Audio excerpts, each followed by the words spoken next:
मंचासी आदरणीय प्रिंसिपल महोदय रवि सर, इस कॉलेज के अन्य सहयोगी तथा मेरे सदाबहार विद्यार्थी, जो माहौल यहाँ बना था, मैं समझता हूँ अगर मैं बोलूँ तो वो माहौल थोड़ा बिगड़ है। रवि सर ने जो माहौल बनाया है हिंदी का, थोड़ा मैं उससे हट करके, क्योंकि जिसलिए मुझे बुलाया गया है हिंदी दिवस के लिए, तो बातें बहुत सारी हैं। बस मैं आपसे एक ही गुजारिश करूँगा कि आप 20-40 मिनट थोड़ा शांति बनाए रखें, बाकी आप सुनिए। बहुत सारी बातें आपको बताऊंगा,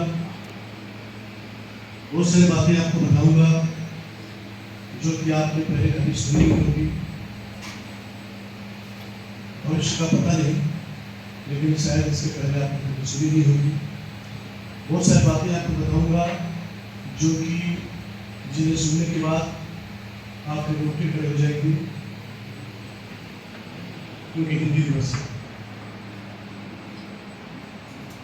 हिंदी से सुबह, हिंदी से शाम होती है, हिंदी से सुबह, हिंदी से शाम होती है, यही हमारी पहचान होती है। इसे संभाल कर रखना मेरे यारों, इसे संभाल कर रखना मेरे यारों, क्योंकि यही हमारी आन बान और शान है, यही हमारी आन बान और शान है। और आन बान और शान क्यों न हो, क्योंकि एकमात्र यही भाषा एक ऐसी है। हम, मेरे कहने मतलब ये नहीं कि आप दूसरी भाषाओं को मैं निरादर कर रहा हूँ या उनका आदर नहीं कर रहा, ऐसी बात नहीं। हम हिंदी की बात, हिंदी की अच्छाई, हिंदी की बुराई, हिंदी की इत्यादि की बात।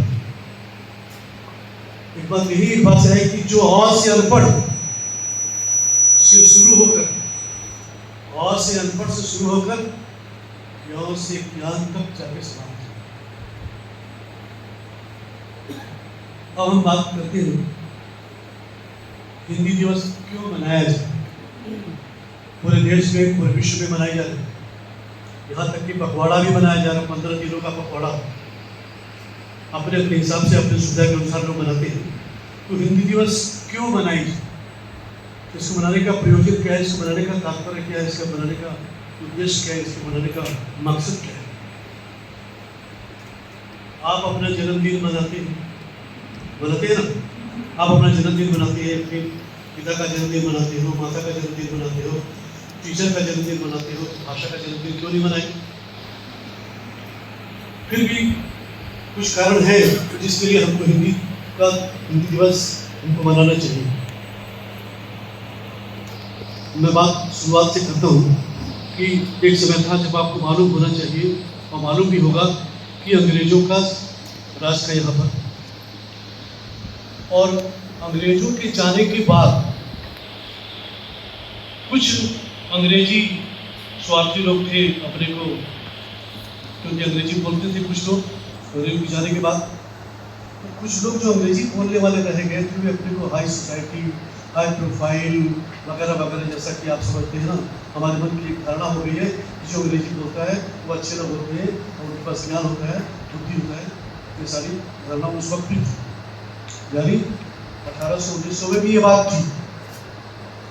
तो कुछ लोग अंग्रेजों के जाने के बाद, कुछ लोग ऐसे रह गए अंग्रेजी बोलने वाले, जिनको लग रहा था कि अगर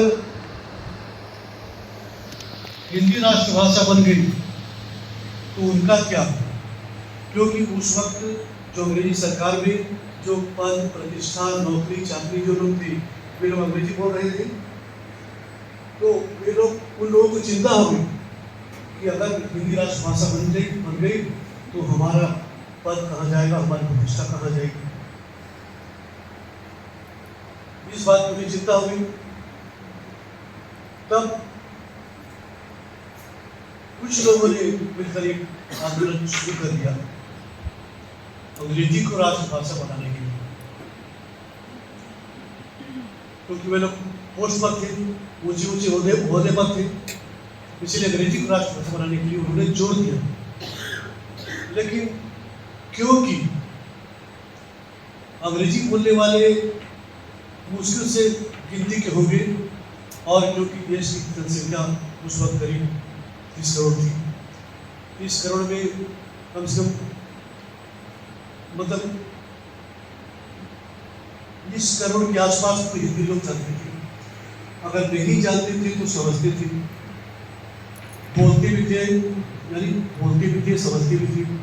बहुत सारे प्रांतों में बोली जाती थी, बहुत सारे प्रांतों में समझी जाती थी। और मुसलमानों के, क्योंकि मुसलमानों का भी समय था, मुसलमानों के आगमन से उनका जो अरबी फारसी का प्रभाव देश के ऊपर पड़ा, उसको भी मतलब हिंदी में स्वीकार किया गया। तो कुल मिलाकर के इस नतीजे पर सरकार पहुंची कि हिंदी की राष्ट्रभाषा होनी चाहिए, क्योंकि बहुत सारे लोग इसको बोलते हैं और एक भारतीय भाषा है, जैसा कि मैंने आपको बताया, बोलने वाले भी अधिक हैं, समझने वाले भी अधिक हैं और सरल और सुबोध भाषा। हिंदी को राष्ट्रभाषा बना दी। लेकिन वहां पर एक समस्या थी। क्या समस्या? समस्या ये थी कि ये जो हिंदी अंग्रेजी कुछ लोग थे, उनका क्या है? तो सरकार ने उन्हें समय दिया 15 वर्ष का, 1965 तक के लिए समय दिया उन्हें कि 1965 तक आप अंग्रेजी में कामकाज कर सकते हैं, लेकिन उसके बाद देश की राष्ट्रभाषा हिंदी ही है। तब तक आपको समय दिया गया, आप हिंदी सीख लीजिए, हिंदी बोलना जो भी आपको सीखना सीखिए। लेकिन अंग्रेजी को सीख चढ़ के बोल रहा था, हेलो हाय बोलने मुझे अच्छा लग रहा था, अपना स्टेटस दिखाई दे रहा था, मातृभाषा नहीं दिखाई दे रही थी, भारत माता नहीं दिखाई दे रही थी, मुझे अपना स्टेटस दिखाई दे रहा था। इसलिए उन्होंने स्वीकार नहीं किया। और आज भी आश्चर्य होता है कि जानकर, ये देखकर कि आज भी हमारे आज़ादी के 70 वर्षों के बाद भी हमारे देश में ऐसे बहुत सारे प्रांत हैं जहाँ की मातृभाषा अंग्रेजी है। मणिपुर, वहाँ की राजभाषा अंग्रेजी। भाई क्यों?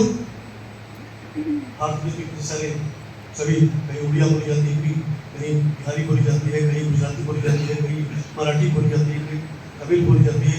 आपको किसने अधिकार दिया अंग्रेजी को? देखिए क्या करें, हमारी देश की राजनीति इतनी चौपट हो चुकी है कि सब सारी व्यवस्था को करना है। 15 साल का समय दिया गया, बात उनके पल्ले नहीं बढ़ी, लेकिन हिंदी सारी बाधाओं को पार करती हुई आगे बढ़ती है। इस बीच में ये जो दिन आता है 14 सितंबर, क्यों? तो बात ये थी कि जब संविधान बनने का समय आया, तब बात वही उठी कि राष्ट्रभाषा किसे बना जाए, क्योंकि राष्ट्रभाषा के बिना हम स्वतंत्र नहीं कहला सकते, क्योंकि राष्ट्रभाषा के बिना देश की स्वतंत्रता को मान्यता नहीं मिलती। भाई हम आजाद हो गए, लेकिन आपकी राष्ट्रभाषा क्या है? हम आजाद हो गए, चलो 1947 को हम आजाद हो गए, लेकिन अगर कोई हमसे पूछे कि आपके देश की राष्ट्रभाषा क्या है, क्या बोलेंगे आप? मणिपुरी, कश्मीरी, तेलुगु, ये तो हमारी राष्ट्रभाषा नहीं है। तो राष्ट्रभाषा 12 सितंबर से वो संविधान पे बहस शुरू हुई। वो बहस शुरू होते 14 सितंबर को, और 14 सितंबर को जाकर के इस बात पर निर्णय हुआ, सब लोगों की मतलब सहमति बनी कि हिंदी की राष्ट्रभाषा होगी और राष्ट्रभाषा मतलब कही जाएगी। और अंतिम शब्द जो डॉक्टर राजेंद्र प्रसाद शब्द ने कहा था, उसको मैं कहना चाहता हूँ। उन्होंने कहा कि आज हमने अंग्रेजी के स्थान पर एक भारतीय भाषा को पाया है, और यदि ऐसा नहीं होता तो भविष्य में भाषा विवाद पर समस्या खड़ी हो जाती और दूसरे प्रांत के लोग उसे स्वीकार नहीं करते। इसलिए क्योंकि अगर हम गुजराती को बनाते तो मराठी वाले चिल्लाते भाई हमारे राष्ट्रभाषा क्यों नहीं बनाए, मराठी को बनाते तो कर्नाटक वाले चिल्लाते, तेलुगु को बनाते उड़िया वाले चिल्लाते, उड़िया को बनाते तो छत्तीसगढ़ी वाले चिल्लाते। इसलिए हमने किसको बनाया? हिंदी को राष्ट्रभाषा। अब प्रश्न ये उठता है कि हिंदी कहाँ से? हिंदी ऐसे नहीं, मैं आपका ध्यान चाहूंगा अब सभी का, हिंदी अपने हिंदी तो आ गई, राष्ट्रभाषा ने बना दिया, लेकिन अब हिंदी आई कहाँ से? बहुत सारे प्राय सब साहित्य के विद्यार्थी बैठे हुए, प्राय साहित्य के विद्यार्थी है, तो आपको तो मालूम हुआ कि आपके हिंदी साहित्य को 4 भागों में बांटा गया है, आदिकाल, भक्तिकाल, गद्यकाल और आधुनिक काल। आप जरा मार्क करना 1 मिनट के लिए। आदिकाल महात्मा बुद्ध का समय था, उस समय पाली भाषा चलती थी, संस्कृत भाषा चलती थी, है ना?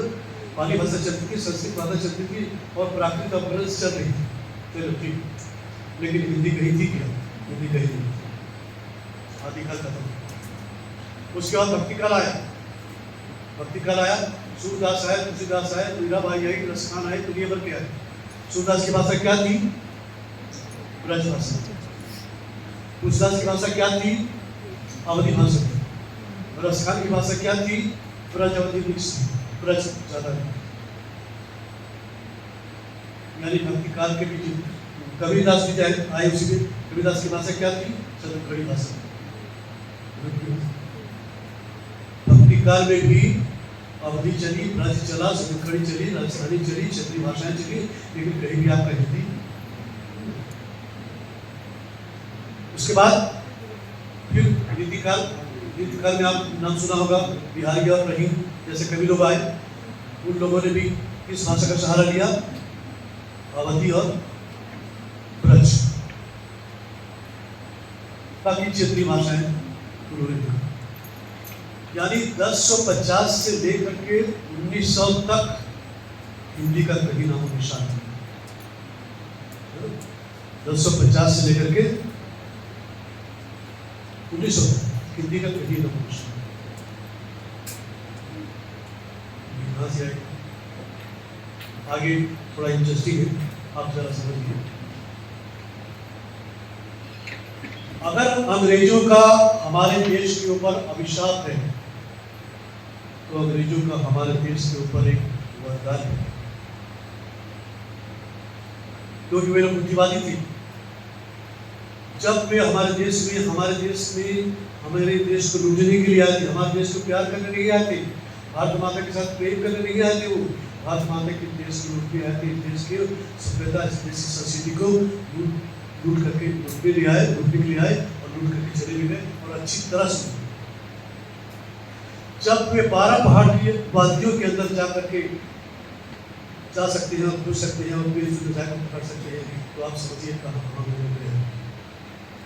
इतने घने जंगलों में जब वे लोग गए होंगे तो आप समझ सकते हैं कहाँ वे लोग गए होंगे। तो अगर उनका एक अभिशाप है तो वरदान। क्या वरदान? कलकत्ता में एक कॉलेज है, फोर्ट विलियम कॉलेज, नाम आप लोगों ने सुना होगा। फोर्ट विलियम कॉलेज के उस वक्त के जैसे हम प्रिंसिपल कहते हैं, उस वक्त वाइसरॉय कहा जाता है। तो उस फोर्ट विलियम कॉलेज के वाइसरॉय जो थे विलियम केरी ने देखा, क्या देखा उन्होंने? कि वे गुड मॉर्निंग गुड नाइट कह रहे, आप नमस्कार कह रहे,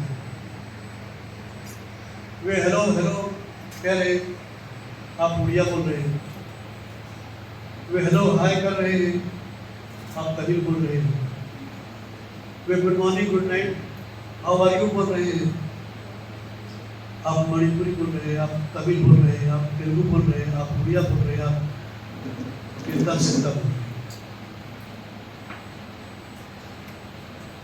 विलियम केरी ने महारानी विक्टोरिया को फोन लगाया, महारानी विक्टोरिया जी समस्या बहुत गंभीर है, उससे बहुत गंभीर है।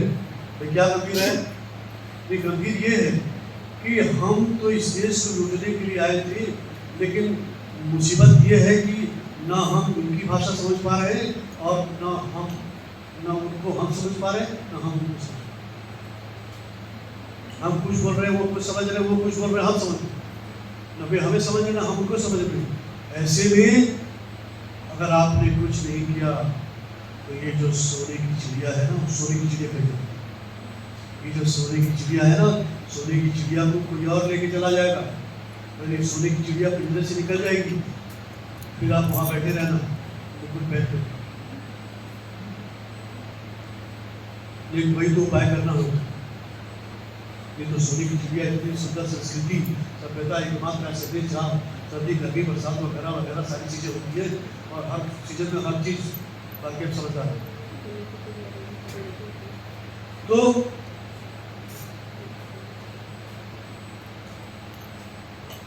क्या किया जाए? तब उन्होंने फोर्ट विलियम कॉलेज के 4 विद्वान जो थे वहाँ, कोई आप हमारी तरह कोई संस्कृत पढ़ाता था, कोई अंग्रेजी पढ़ाता था, कोई कुछ पढ़ाता था, वहाँ पर उन्होंने नियुक्त किया। भाई 4 विद्वानों को उन्होंने कहा, किसने? वाइसरॉय विलियम कैरे ने, कि आप एक ऐसी भाषा का निर्माण कीजिए जो कि पूरे देश में बोली जा सके, जो पूरे देश में समझी जा सके, जो पूरे देश के लोग आपस में अपने विचारों का आदान प्रदान कर सके और एक दूसरे को समझ सके और एक इस देश की मतलब एक राष्ट्रीय एकता के सूत्र में लोग बन सके। 4 विद्वानों ने वैसे ही किया। तो उनका नाम भी है लल्लूलाल, मदन मिश्र, उदासुलाल और इंशा अल्लाह खान। ये 4 विद्वानों ने वो काम किया। कैसे किया उन्होंने उस वक्त जो हमारे देश की भाषा चल रही थी, उस वक्त अंग्रेजी लोग थे, उस वक्त यहूदी लोग थे, उस वक्त अरबी चल रही थी, उस वक्त फारसी चल रही थी, उस वक्त पुर्तगाली लोग थे, उस वक्त मंगोलियन लोग थे। ये सारी जातियों के लोग उस वक्त हमारे देश में निवास करते थे और उन सभी की भाषाओं को मिला करके जो भाषा बनी वो भाषा क्या कहलाई? आपकी राष्ट्रभाषा हिंदी। उस दिन मतलब आप समझ सकते हैं कि अंग्रेजों की कितनी दूरदर्शिता थी। इसलिए मैं कहता हूँ कि अगर उनका हमारे ऊपर अभिशाप था, हमारे ऊपर उनका एक वरदान, शायद अगर वे न होते तो आज राष्ट्रभाषा हिंदी दिवस शायद।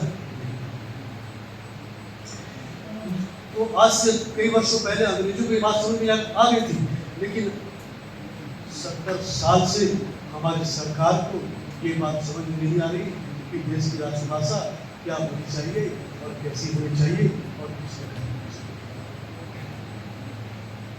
उसको समझ में नहीं आ रही। उसने हर चीज को राजनीति में रख दिया है। इसलिए हमारा देश हो सकता है, मैं दावे के साथ तो नहीं करता, लेकिन कम से कम 80% चांसेस तो मुझे अब भी लग रहा है कि हो सकता है बहुत दिन दूर नहीं कि हम फिर किसी देश के गुलाम होंगे। हो सकता है पाकिस्तान के भी गुलाम हो सकते हैं या चाइना के भी गुलाम हो सकते हैं, क्योंकि हमारे यहाँ वो जो देश प्रेम वाली बात थी और वो देश प्रेम वाली बात हम बात कर रहे हैं हिंदी दिवस बना दिया अंग्रेजों ने। उसके बाद आप लोगों ने कहा उसको गायब कर दिया। अभी भी आंदोलन होता है हिंदी राजभाषा है, हिंदी राजभाषा है। अरे आप मानो चाहे मत मानो, हम तो मानते हैं कि हिंदी हमारी क्या है, हिंदी हमारी। आप मत मानिए हमारा क्या, आप मानो चाहे मानो, हम तो मानते हैं कि हमारी बात। क्योंकि ये आपको कहाँ नहीं बोली जाती, मुझे ये जरा ये बताओ। चाहे प्लेटफॉर्म में जाइए, चाहे बस स्टैंड में जाइए, चाहे रेलवे स्टेशन में जाइए, चाहे स्कूल में जाइए, चाहे कॉलेज में जाइए, चाहे किसी ऑफिस में जाइए, किसी भी जगह, चाहे बाजार में जाइए, चाहे मॉल में जाइए, कौन सा जगह ऐसा जगह बचा है जहाँ पर हिंदी में आप बात नहीं करें? कोई ऐसा जगह बचा है जहाँ बात नहीं करें? सब ने अभी मजाक में भी भाई गुस्से में भी लोग हिंदी में बोल सकते हैं, हंसी मजाक में तो बोलते हैं, गुस्से में भी हिंदी बोल सकते हैं, हंसी मजाक में भी लोग हिंदी बोल सकते हैं। तो आप जरा सोचिए हिंदी कहाँ पर बोलेंगे? ये तो बोल चाल की भाषा। आप बहुत चढ़ा अगर हम अंदर जाते हैं तो आप जरा बॉलीवुड की भाषा देखिए, आप सोशल मीडिया की भाषा देखिए, आप चैनल्स की भाषा देखिए। कुछ दिनों पहले जब हम आपकी उम्र के थे उस वक्त डिस्कवरी चैनल है ना, उस वक्त डिस्कवरी चैनल अंग्रेजी में चलता था, लेकिन कुछ दिनों के बाद डिस्कवरी चैनल में क्या हो गया, वो हिंदी में। डिस्कवरी चैनल हिंदी में हो गया, एनिमल प्लैनेट हिंदी में हो गया, हिस्ट्री चैनल हिंदी में हो गया, एपिक चैनल हिंदी में हो गया, और जितने भी इस तरह के चैनल हो, बड़े बड़े चैनल, वो सारे के सारे हिंदी में हो गए, क्योंकि उनको मालूम है कि हिंदी का ही मार्केट है और हिंदी बोलने वाले हर जगह है, देश नहीं विदेश में भी हर जगह हिंदी बोलने वाले वो मौजूद है। मोदी का नाम आप ले रहे थे, नरेंद्र मोदी जहाँ जाते हिंदी में भाषण देते, रामदेव जहाँ जाते हिंदी में भाषण देते, हमारे प्रवचन करने वाले जितने भी स्वामी नंद आचार्य लोग जहाँ भी जाते हिंदी में भाषण देते, रामकृष्ण का नाम हिंदी में लेते, हिंदी में प्रवचन करते, तो क्या ये छोटे हो जाते हैं? तो क्या उनका मान सम्मान घट जाता है? कहीं तो मान सम्मान घटता है और उनका आदर सम्मान, क्योंकि मातृभाषा है ना। उसके अलावा आप आज सभी के हाथ में मोबाइल है, आज व्हाट्सएप की भाषा, सोशल मीडिया की भाषा, फेसबुक की भाषा, टेलीग्राम की भाषा, इंस्टाग्राम की भाषा, ट्विटर की भाषा, हर भाषा आज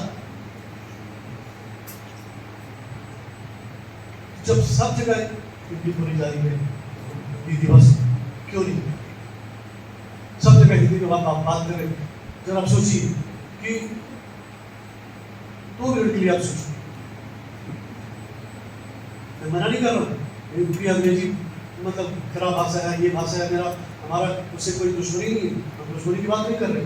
आप अंग्रेजी क्या, चाइनीज, जापानीज सारी भाषा पढ़िए, मना नहीं है, लेकिन जब अपने देश की बात आती है, जैसा कि उस बालिका ने बताया, तो अपने देश की बात आती है, जब अपनी मातृभाषा की बात आती है, तो वो राष्ट्रभाषा की बात आती है,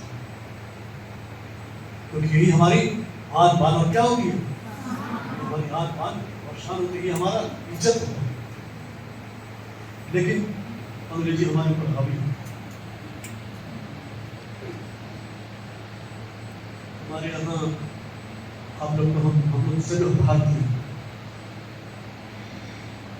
मैं पूछ सकता हूँ कि जब आप घर में अपने माता जी से, पिताजी से क्या अंग्रेजी में बात करते हैं? अपनी दादी से क्या अंग्रेजी में बात करते हैं? अपने गांव में क्या अंग्रेजी में बात करते हैं? आपके घर में जो 30 त्योहार पूजा पाठ होता है वो क्या अंग्रेजी में होता है? नहीं। आपके विवाह संस्कार जो होते हैं वो क्या अंग्रेजी में होते हैं? नहीं। कुछ भी तो अंग्रेजी में नहीं होता है, कुछ भी अंग्रेजी में हुआ, कुछ भी तो अंग्रेजी में। अपने दोस्तों में 24 घंटे आप हाय हेलो करते हो, क्या अंग्रेजी में करते हो? हिंदी में ही करते हो। वैसे के साथ कॉलेज में अंग्रेजी पढ़ाई जाती है, लेकिन क्या 24 घंटे सुबह से शाम तक अंग्रेजी में ही हाय हेलो इंटरप्रेट करते हो? क्या यही तो करते हो।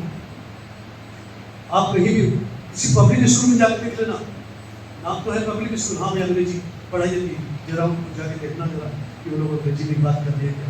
8 घंटे 10 घंटे जो वहाँ रहते हो क्या अंग्रेजी में बात करते हैं? लेकिन हम अंग्रेजी बात नहीं। मैं ज़्यादा दूर नहीं जाऊँगा, मैं बस कुछ ही दिन पहले आपने एक त्योहार बनाया है, ध्यान चाहूँगा सर आप सभी का ध्यान चाहूँगा। कुछ दिनों पहले आपने एक त्योहार बनाया है, क्या बनाया है? नुआखाई बनाया है। आपने नुआखाई जब होता है उसके बाद क्या करते हैं आप? नुआखाई जुहार। क्या कभी आपने गुड मॉर्निंग नुआखाई बोला है? क्यों? कभी गुड मॉर्निंग नुआखाई बोला है आपने? नहीं। क्योंकि जुहार बोलने में जो आपके अंदर, जुहार बोलने में जो दिल से बात निकलती है वो गुड मॉर्निंग और गुड नाइट बोलने में निकलेगी क्या?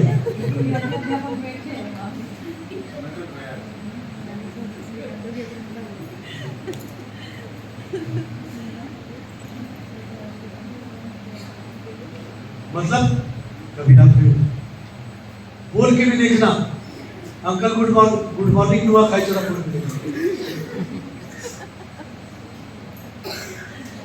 आपको खुद को अच्छा नहीं लगेगा, आपकी स्वयं की आत्मा आपको गवाही नहीं देगी, भाई मुझसे कहीं त्रुटि हो रही, मुझसे कहीं भूल।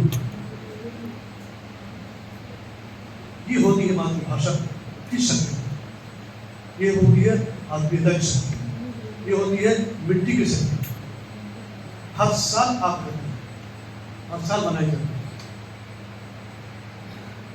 वहाँ पर आप दूसरी भाषा को करेंगे, कोई जर्मनी में ना चाइनीज में, अपनी भाषा जो जहाँ है अपनी भाषा में कर रहा है, तो अपनी भाषा को वैल्यू दीजिए, है ना।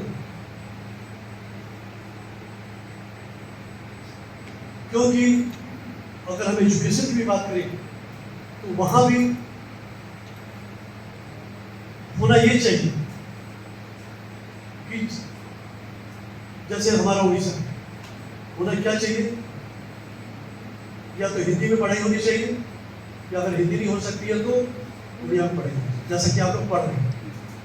हमारे समय में उड़िया नहीं थी, सरकार ने लागू नहीं की थी, ये तो आप खुशकिस्मत के कि सरकार ने उड़िया में आपको इजाजत दे दी है, सारे प्रश्न पत्र के उत्तर आप उड़िया में दीजिए।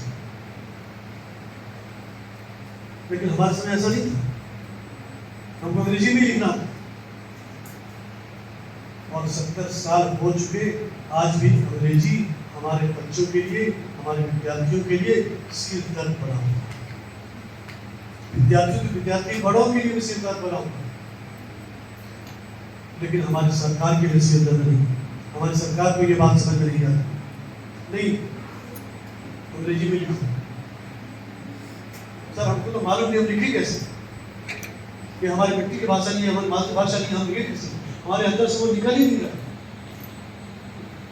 लेकिन नहीं, जो अंग्रेज आए, वाले आए हमारे देश में और अंग्रेजी को कंपलसरी कर दिया, चाहे डूबो चाहे मरो चाहे प्राण क्यों न चले जाए, आपको अंग्रेजी नहीं पढ़ना, आपको समझ में आए चलो। एक प्रश्न आपके सामने मैं छोड़ रहा हूं, सभी पढ़े लिखे लोग, हमारे देश में 70 साल के बाद, 70 साल जब आजाद हुआ उसके बाद सरकार ने, उसके बाद जो भी सरकार आती गई, एक बहुत बड़ा प्रश्न आपके सामने छोड़ रहा हूं कि सरकार जो सरकार आई सभी ने अंग्रेजी को लागू किया, शिक्षा व्यवस्था में अंग्रेजी को। क्या जिस सरकार को हमने खदेड़ा यहाँ से, ब्रिटेन में जाकर वो अंग्रेजी सरकार, क्या वहां की शिक्षा व्यवस्था में हिंदी को लाई क्या? वहां की शिक्षा व्यवस्था में उड़िया को लाई क्या? वहां की शिक्षा व्यवस्था में तेलुगु को लाई क्या? या वहां की कंपल्सरी सब्जेक्ट्स में उन सारे बोलियों को लाया क्या? नहीं। लेकिन हमने क्या किया, अंग्रेजी कंपल्सरी, अंग्रेजी कंपल्सरी। मैं जो कह रहा हूँ सत्य कह रहा हूँ, असत्य में कभी नहीं। तो उन्होंने लाई प्रश्न चिन्ह है, आप सोचिए जरा, ये प्रश्न ब्रिटेन वाले हमारे ऊपर राज करके गए, आप जरा सोच के देखिए, 1 नहीं 2 नहीं 3 नहीं 4 नहीं, पूरे 200 वर्षों तक हमारे ऊपर राज, हमारी माताओं के साथ, हमारी बहनों के साथ, हमारी संस्कृति के साथ, हमारी सभ्यता के साथ, हमारी खनिज संपदा के साथ, सब कुछ लूट करके अच्छी तरह से ले गए। क्योंकि हम उनका गुणगान कर रहे हैं, उस दुश्मन का गुणगान कर रहे हैं, आज उस अंग्रेजी का गुणगान कर रहे हैं। पढ़ाइए, बोलिए, मना नहीं, सब कुछ कीजिए, लेकिन कम से कम उनका गुणगान तो मत कीजिए। क्योंकि उन्हें एक बात और कहना चाहूँ, क्योंकि उन्हें लोग कहते हैं मैं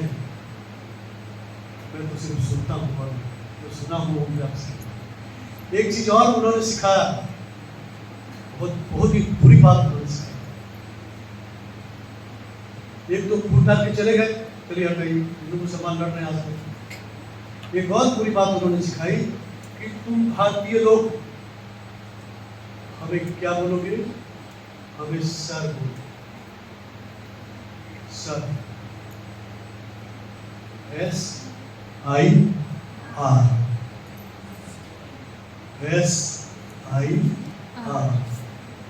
मतलब क्यों सर बोलोगे कि स्लेव आई रिमेन, बाकी आप समझ, स्लेव आई रिमेन, तब से सर सर सर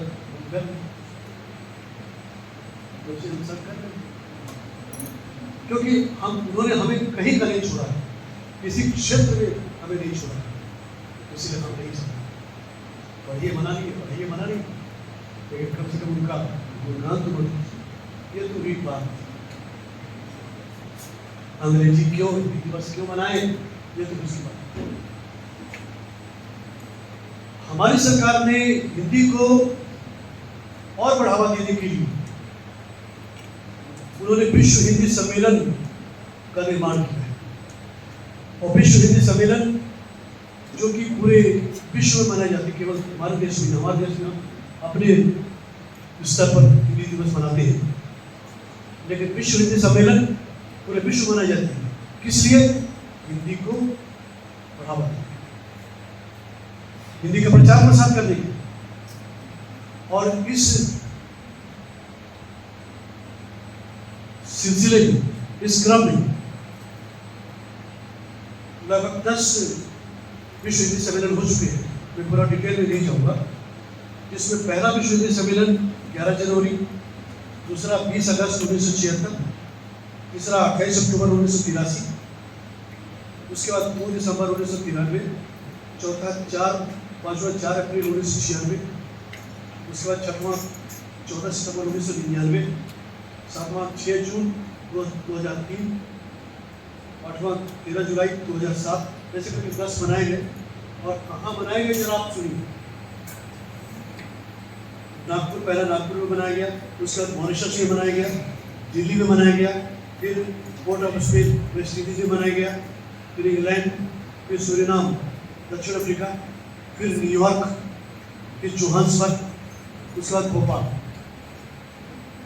इन जगहों पर हिंदी दिवस मनाए गए, विश्व हिंदी दिवस मनाए गए। और सबसे मजे की बात जो है, उसका प्रचार प्रसार जो विषय मतलब मनाएंगे क्या, जो न्यूयॉर्क में मनाया गया, जो जोहान्सबर्ग में मनाया गया, वहाँ पर पूरे विश्व के हिंदी के जो पंडित हैं, जैसे यहाँ पर अंग्रेजी के पंडित हैं, यहाँ पर संस्कृत के पंडित हैं, यहाँ विषय के पंडित लोग हैं, तो विदेशों में भी हिंदी के पंडित एक से भरे पड़े। तो वे पंडित लोग वहाँ पर आए पूरे विश्व के, और जो प्रस्ताव जो पारित हुए उस पर आप ध्यान दीजिए कि क्या होना चाहिए। विश्व हिंदी दिवस पालन होना चाहिए, जो कि हो रहा है। कितने तारीख को? 10 जनवरी को विश्व हिंदी दिवस मनाया जाता है। उसके बाद प्रस्ताव पारित हुआ क्या, हिंदी यूनेस्को की भाषा होनी चाहिए, वो भी पास हो चुका है। वो भी आज आपको जानकर खुशी होनी चाहिए कि आज हिंदी भी यूनेस्को की भाषा बन चुकी है। उसके बाद विश्व हिंदी सचिवालय यानी वर्ल्ड हिंदी सेक्रेटेरिएट, यानी हिंदी विश्व हिंदी पीठ जो कि मॉरिशस में है, वो उसकी भी स्थापना हो चुकी है। उसके बाद और एक प्रस्ताव पारित हुआ कि भारत में अंतर्राष्ट्रीय हिंदी विश्वविद्यालय पूना में है। पूना में विश्व हिंदी अंतर्राष्ट्रीय हिंदी विश्वविद्यालय की स्थापना, आप वहाँ चाहे पढ़ सकते हैं, विद्या लाभ कर सकते हैं। विदेशों से भी विद्यार्थी आकर के वहाँ पर पढ़ाई कर सकते हैं। उसके बाद विदेशी रचनाकारों का हिंदी में अनुवाद और हिंदी रचनाकारों का विदेशी भाषाओं में अनुवाद, उस पर ध्यान देना चाहिए। उसके बाद हिंदी वेबसाइट, आज बहुत सारे हिंदी वेबसाइट खुले हुए हैं, जिससे कि आप हिंदी सीख सकते हैं, हिंदी पढ़ सकते हैं, हिंदी लिटरेचर, हिंदी बातें और तमाम चीज़ें आप सीख सकते हैं। लेकिन मुसीबत तो ये है और विडंबना ये है कि हम उन वेबसाइट को नहीं खोलते जो हमारे काम की है। वे मतलब का फेसबुक आप खोलोगे, ट्विटर खोलोगे, बकवास की चीज़ें खोल करके आप अपना समय नष्ट करोगे। लेकिन हिंदी के भी वेबसाइट खोलोगे, बहुत सारे वेबसाइट आपकी जानकारी के लिए देंगे। और ये सारे जो विश्व हिंदी सम्मेलन हो रहे थे, जिनके पूरे विश्व के, चीन के, जापान के, नॉर्वे के, स्विट्जरलैंड के, अमेरिका के, कनाडा के, ऑस्ट्रेलिया के, सब जगह आप जरा गूगल में सर्च करके देखना कि जापान में हिंदी कैसे पढ़ाई जाती है। वहाँ के बच्चे लोग भक्ति काल को ज़्यादा पढ़ते हैं, कहीं आदि काल को ज़्यादा पढ़ते हैं। मेरा एक दोस्त है दिल्ली में, तो दिल्ली यूनिवर्सिटी में मेरा एक दोस्त, वहाँ पर बहुत सारे बच्चे लोग आते हैं विदेश से। मैंने उससे पूछा है कि यार तुम्हारे दिल्ली में तो बहुत सारे बच्चे विदेश से आते होंगे। बोले हाँ आते हैं, ऑस्ट्रेलिया से आते हैं, क्या नाम थाईलैंड से आते हैं। तो बच्चे लोग क्या करने आते हैं, क्या करने आते हैं? भारत में वो लोग क्या पढ़ने आते हैं? जबकि भारत के बच्चे विदेश जा रहे हैं पढ़ने के लिए, तो यहाँ क्या करने के लिए पढ़ने के लिए, यहाँ उनको कौन सा ज्ञान मिल रहा है? तो उसका उत्तर सुन के मैं आश्चर्य हो गया। उसने कहा कि वे बच्चे हमारे वेदों को, हमारे शास्त्रों को, हमारे ग्रंथों को और हमारी संस्कृति को, हमारी सभ्यता को पढ़ने के लिए यहाँ पर हिंदी सीखने के लिए आते हैं, क्योंकि वहाँ पर उनको नहीं। और जैसा कि हमारे यहाँ बहुत बड़े अंग्रेजी में बहुत कुछ अनुवाद कर दिया है, हमारे यहाँ के लोगों ने अंग्रेजी में बहुत सारा साहित्य लिखा है। कुछ सिर्फ विदेशी विद्वानों ने भी बहुत सारे हमारे रामायण का उन्होंने अनुवाद किया है, हमारे वाल्मीकि का रामचरित मानस उन्होंने अनुवाद किया है। तो कहने मतलब हमारी भाषाओं का भी, हमारी ग्रंथों का भी हिंदी अनुवाद देशों में आज से कई वर्ष पहले हो चुका है। लेकिन जब से अंग्रेज आए तब से हम लोगों ने सब कुछ त्याग कर दिया है। अपनी मातृभाषा क्या होती है, अपनी मातृशक्ति क्या होती है, हम उसको हमने किनारे कर दिया है। केवल फैशन में डूबे हैं, केवल हम तो केवल A4 साइंस के सर्टिफिकेट के पीछे हम मरते हैं, नौकरी के पीछे मरते हैं। हमारा ग्रंथ, हमारा वेद, हमारा शास्त्र, ये सारी चीज़ें हमने किनारे कर दिया है। बड़े बड़े लोग जो बैठे हैं यहाँ पर, हिंदी दिवस की बात कर रहे हैं। आप लोगों ने, आज की पीढ़ी ने तो रेडियो देखा नहीं, रेडियो आपने देखा है? रेडियो देखा है? जिन लोगों ने रेडियो देखा हो उन्होंने जरूर BBC सुना हो। तो हमसे पुरानी है BBC यानी ब्रिटिश ब्रॉडकास्टिंग कॉर्पोरेशन इंग्लैंड, जो कि आज से 60 साल पहले से वहां पर हिंदी में प्रसारण हो रहा है। वॉइस ऑफ अमेरिका आज से 60 साल पहले से वहां पर हिंदी में प्रसारण हो रहा है। Voice of Australia, Australian broadcasting ABC, Australian broadcasting corporation, आज से 60 साल पहले से हिंदी प्रसारण हो रहा है। रसिया में आज से 60 साल पहले से हिंदी ब्रॉडकास्टिंग हो रहा है। कोई नई चीज नहीं। सरकार बदल गई, सरकार को महत्व समझ में नहीं आया, इसलिए मैंने कहा आपको कि वो दिन दूर नहीं हो सकता है फिर कोई अंग्रेज, कोई पाकिस्तानी, कोई चाइनीज, कोई जापानीज हमारे देश के ऊपर हो। आप लोग लास्ट में 2 बातें मैं कहूँगा, उसके बाद अपनी बंद करूँगा।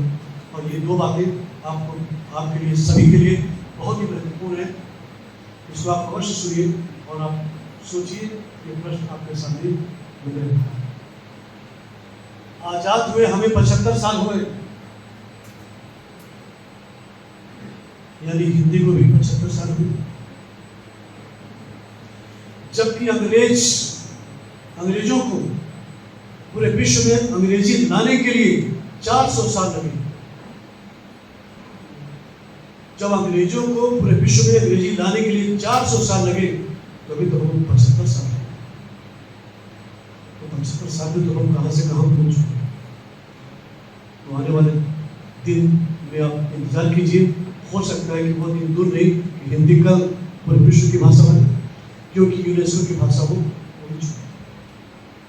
और दूसरी बात, ये तो सबसे महत्वपूर्ण है, ब्रिटिश गवर्नमेंट के ऊपर, ब्रिटेन के ऊपर 13वीं शताब्दी के आसपास में फ्रांसीसी यानी फ्रांसीसी का अधिकार था। जिस प्रकार अंग्रेजों ने हमारे ऊपर अधिकार किया, उस तरह ब्रिटेन के ऊपर फ्रांसीसियों का अधिकार था। नॉर्मन फ्रांस के नॉर्मन राजाओं का अधिकार था, जो ब्रिटिश सरकार ने ब्रिटेन के ऊपर, इंग्लैंड के ऊपर कई वर्षों तक वो दबदबा बनाए रखी। और जब तक वो फ्रेंच सरकार वहाँ पर थी, वहाँ की भाषा क्या थी? इंग्लिश नहीं थी, क्या थी? फ्रेंच, है ना? इंग्लिश नहीं थी, फ्रेंच थी। 100 वर्षों से भी अधिक इंग्लैंड में फ्रेंच बोली जा रही थी। मैं आपका ध्यान इसलिए आकर्षित करना चाहता हूँ कि आने वाले पंक्तियों पर कि 100 वर्षों से भी अधिक जब तक नॉर्मन राजाओं का राज ब्रिटेन के ऊपर रहा, जो लोग राज करते रहे इसी अंग्रेजों के ऊपर, और फ्रेंच बोली जाती थी। फ्रेंच वहाँ की आधिकारिक भाषा थी, राजकीय भाषा थी। एक दिन अचानक महारानी विक्टोरिया का जमीन जगा, भाई हमारे यहाँ तो अंग्रेजी चलती है, हम तो अंग्रेजी भाषा भाषी के हैं, हमारी मातृभाषा तो अंग्रेजी है, ये फ्रेंच कहाँ से आ गई। और तब उन्होंने रातों रात, ये समय तो तुम्हारा 22 नवंबर 1650 को निर्णय लिया गया कि अब इस देश में कौन सी भाषा नहीं बोली जाएगी, फ्रेंच भाषा नहीं बोली जाएगी। कौन सी भाषा बोली जाएगी, अंग्रेजी बोली जाएगी। और ठीक 2 महीने बाद 1 जनवरी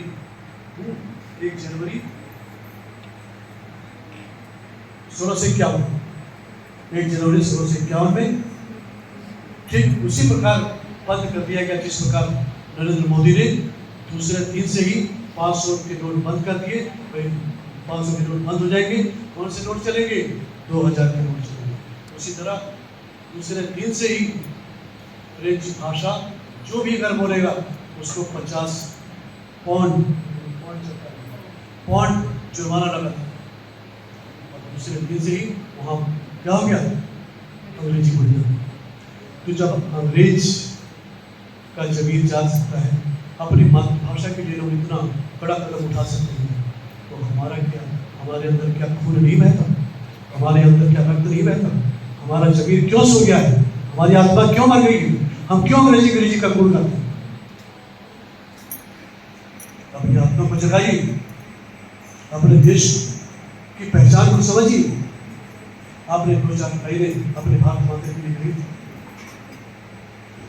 इसलिए कवि ने अच्छा कहा है किसी ने कि कागज के रावण मत फूको, कागज के रावण मत फूको, जिंदा रावण बहुत खड़े। कागज के रावण मत फूको, जिंदा रावण बहुत खड़े हैं। कुछ कुंभकर्ण, कुछ मेघनाथ हैं, कुछ उससे भी बड़े, कुछ कुंभकर्ण, कुछ मेघनाथ, कुछ उससे भी बड़े बड़े। ये था हिंदी दिवस की बात। जाते जाते 4 पंक्तियां में दोहराऊंगा कि मैं गीता बाइबल कुरान रखता हूँ, मैं गीता बाइबल कुरान रखता हूँ, सभी धर्मों का सम्मान करता हूँ। ये मेरे पुरखों की जागीर है दोस्तों, अपने दिल में सारा हिंदुस्तान रखता हूँ, अपने दिल में सारा हिंदुस्तान। और अंत में फिर वही बात कि हिंदी से सुबह, हिंदी से शाम होती है, यही हमारी पहचान होती है। इसे संभाल कर रखना मेरे यारों।